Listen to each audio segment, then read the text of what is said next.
अस्सलाम वालेकुम बच्चों, क्या हाल चाल है? किरण ठीक होंगे? आज हम स्टार्ट करेंगे variations of periodic properties in periods and groups. किसी भी एलिमेंट का साइज कितना है, छोटा है या बड़ा है, ये डिपेंड करता है पीरियोडिक प्रॉपर्टीज पे। और ये पीरियोडिक प्रॉपर्टीज किस पे डिपेंड करती है? सिमिलर होती हैं electron configuration and outermost shells. अब ये कौन कौन सी है? एटॉमिक रेडियस है, इलेक्ट्रॉन एफिनिटी है, आयोनाइजेशन एनर्जी है, इलेक्ट्रोनेगेटिव है, इलेक्ट्रोनेगेटिविटी है। लेकिन सबसे पहले आज जो हमने पढ़ना है वो हमने पढ़ना है एटॉमिक रेडियस। अगर आप चैनल पे न्यू है तो चैनल को सब्सक्राइब कर दें, वीडियो अच्छी लगे तो लाइक कमेंट शेयर जरूर कर दें। चलिए स्टार्ट करते हैं। एटॉमिक रेडियस क्या होता है? रेडियस कहते हैं साइज को। किसी भी एटम का साइज कितना है उसको एटॉमिक रेडियस कहते हैं। किसी भी एटम का साइज उसको एटॉमिक रेडियस कहते हैं। तो हम कैसे निकालेंगे? अब पहले तो बात यह है कि इलेक्ट्रॉन की बात हो रही है। इलेक्ट्रॉन क्लाउड बादल कितना।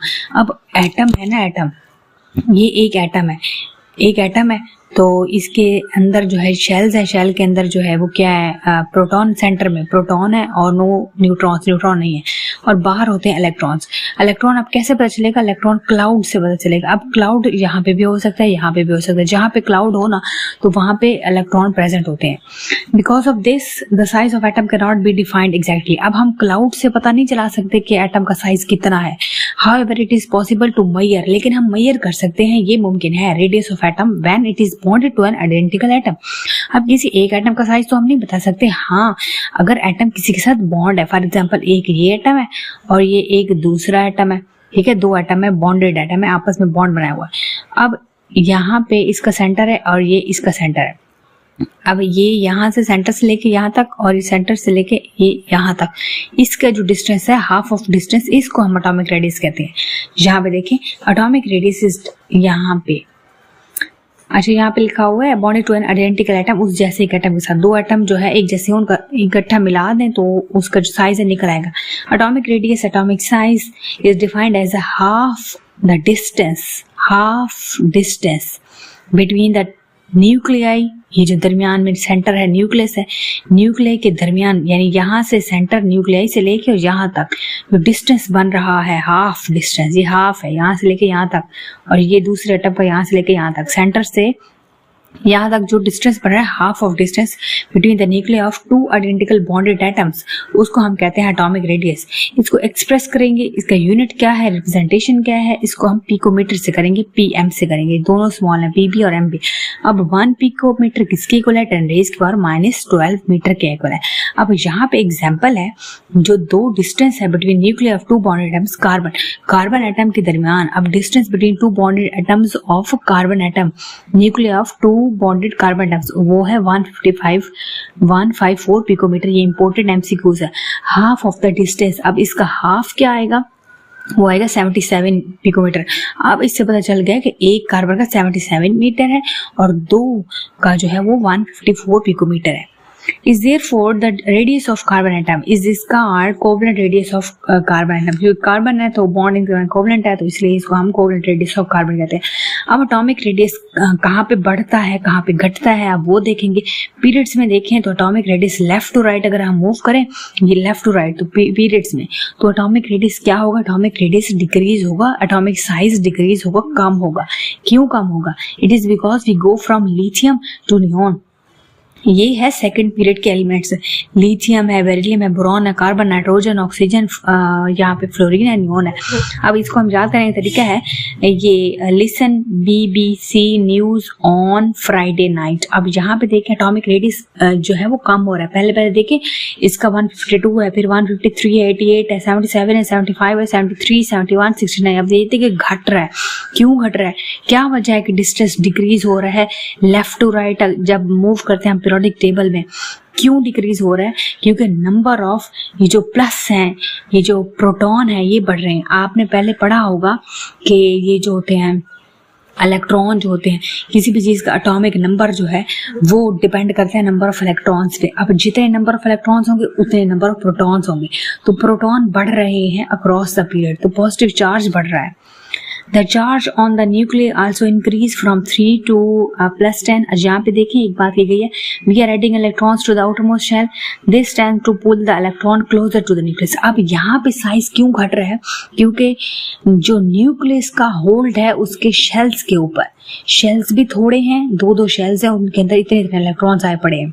अब साइज श्रिंक है, छोटा है, क्यों है? क्योंकि इलेक्ट्रॉन्स को न्यूक्लियस ने अपनी तरफ खींचा हुआ है, होल्ड रखा हुआ है। इस चीज को हम कहते हैं न्यूक्लियर चार्ज। न्यूक्लियर चार्ज नाम से ज़ाहिर है न्यूक्लियस का चार्ज। न्यूक्लियस ने अपने इलेक्ट्रॉन्स को खींच के रखा हुआ है, इस चीज को कहते हैं न्यूक्लियर चार्ज। तो न्यूक्लियर चार्ज बड़ा है तो जाहिर है वो एटम है उसका साइज भी कम है, श्रिंक है, इसलिए साइज डिक्रीज है। Hence the size of atom decrease from lithium to neon, इसलिए इसका साइज जो है वो डिक्रीज हो रहा है। यहाँ पे है वेरिएशन एटॉमिक रेडियस इन ग्रुप्स में क्या ये डिक्रीज होगा या इंक्रीज होगा? तो ग्रुप्स में इंक्रीज होगा। क्यों? क्योंकि न्यूक्लियर चार्ज जो अभी मैंने बात की वो अब यहाँ पे कम होगा, वहां ज्यादा था तो इसलिए साइज डिक्रीज हो रहा था। साइज डिक्रीज हो रहा था पीरियड्स में। क्यों? क्योंकि न्यूक्लियर चार्ज ज्यादा था, न्यूक्लियस ने इलेक्ट्रॉन के ऊपर अपना होल्ड रखा हुआ था, खींच के रखा हुआ था, इसलिए साइज कम था। अब यहाँ पे तो खींच के नहीं रखा हुआ, यहाँ तो साइज बड़ा है। Variation of atomic radius in group, atomic radius of atom increase from top to bottom. Top to bottom यहाँ पे एटॉमिक रेडियस बढ़ेगा ग्रुप में। क्यों? क्योंकि शेल बढ़ेंगे, नंबर ऑफ शेल बढ़ेंगे तो जितना ज्यादा एटम्स बढ़ेंगे, शेल्स बढ़ेंगे, उतना ज्यादा साइज बढ़ेगा। जाहिर है जितने शेल्स होंगे उतना साइज बड़ा होगा। is being added in the successive period down the group and inner electrons shield the outermost electron from the nucleus। अब यहाँ पे देखें लिथियम है, अब वो जो था हाली ने की रब से फरियाद, तो हाली को हाइड्रोजन को छोड़ें, lithium, sodium, potassium, rubidium, caesium, यहाँ पे इनके साइज बढ़ते जा रहे हैं। अब यहाँ पे देखें इनके अंदर नंबर इनर शेल यानी इनके शेल के अंदर इलेक्ट्रॉन्स की तादाद देखें 2 है, फिर 10 है। ये अंदर वाला शेल, आउटर मोस्ट छोड़ दो, अंदर वाला, आउटर मोस्ट के बाद वाला 2 है, सोडियम के 10 हैं, क्योंकि सोडियम का एटॉमिक नंबर क्या था? 11 था, तो आखिरी शेल के अंदर 1 इलेक्ट्रॉन है, तो पीछे जो है वो 10 है। अब इसका लिथियम का आखिरी था, लिथियम के आउटर मोस्ट शेल में 3 इलेक्ट्रॉन है, तो जो आउटर मोस्ट बिल्कुल लास्ट है वहां 1 है और पीछे 2 है। पोटाशियम का आखिरी शेल में देखें तो 18 है, रुबिडियम की 36 है, सीजियम की 34 है। तो इसी तरह एटॉमिक रेडियस देखिए बढ़ेगा, 152, 186, 227, 248, 265। अब यहाँ पे न्यूक्लियर चार्ज, ये जो न्यूक्लियस का आखिरी शेल तक होल्ड जो है, कंट्रोल जो है, खत्म है, कम है ही नहीं, डिक्रीज है। अब न्यूक्लियर चार्ज ही नहीं है, कम है, तो इसलिए साइज भी ज्यादा है, शेल ज्यादा है, साइज ज्यादा है। तो इस वजह से ग्रुप्स में एटॉमिक रेडियस, एटॉमिक साइज जो है वो बढ़ता है, क्योंकि नंबर ऑफ शेल्स जो हैं वो बढ़ते हैं, इसलिए न्यूक्लियर चार्ज जो है वो कम होता है। ये 3 बातें लिख लें। इनर शेल्स के अंदर अब इलेक्ट्रॉन्स देख लें, शेल्स जो है वो बढ़ रहे हैं। आज यहाँ पे देखें interesting information, although you might expect atoms to become larger with the increase in the atomic number, this not always occur because the size of atom is determined by the diameter of electronic shell। क्या कह रहे हैं यहाँ पे कह रहे हैं कि जरूरी नहीं है कि एटॉमिक नंबर पे ही डिपेंड करे, असल में शेल जितने ज्यादा होंगे उतना ज्यादा साइज पे डिपेंड कर रहा होगा। Electronic shell, diameter of electronic shell यानी जितना इलेक्ट्रॉन का, यानी इलेक्ट्रॉन के शेल का जितने एटम के अंदर, यानी कि जितने रूम्स होंगे, इतने जितने ज्यादा इलेक्ट्रॉनिक शेल होंगे उतना ज्यादा एटम का साइज बड़ा होगा। नेक्स्ट हम आयोनाइजेशन एनर्जी पढ़ेंगे। यहाँ तक कोई मसला हो तो जरूर पूछिएगा। मिलते हैं नेक्स्ट लेक्चर में। अपना बहुत सारा ख्याल रखिएगा। वीडियो अच्छी लगे तो लाइक कमेंट शेयर जरूर कर दें। Thank you so much. Allah Hafiz.